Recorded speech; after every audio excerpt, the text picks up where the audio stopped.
Inini I want to confess kuti last born yemba medu akarova mukadzi wake zviri too bad, zvekuti takatombofunga kuti maiguru vainge vatisiya, asi vakazorarama zvavo, but takazoona kuti tiende navo kuGeneral Hospital zvainge zvisingaiti nekuti kwaizoda kuvhurwa dockets, ende hanzvadzi yedu yaizosungwa, saka takazoendesa muroora kwaprivate doctor akanogara ikoko for almost 2 months nekuti ainge aita internal injuries. So even though akazopora, but ziso rake rakabva raita problem yekuti rakatushuka, saka kubva ipapo muroora wangu akabva aremara ziso iroro.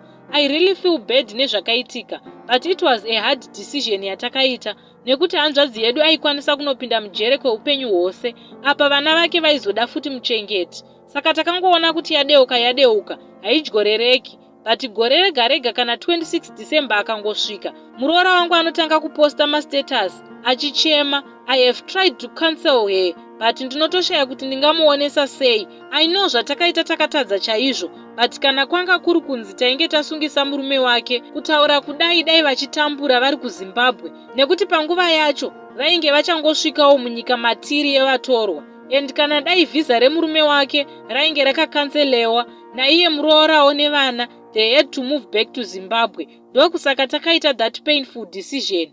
Muroora wedu tinomuda, we are even planning kuti timuripe pane zvose zvakaitika, but gore negore I go through the process yekukansela muroora wangu because I want to understand kuti what we did was wrong, but we were protecting her husband's visa status and her visa as well.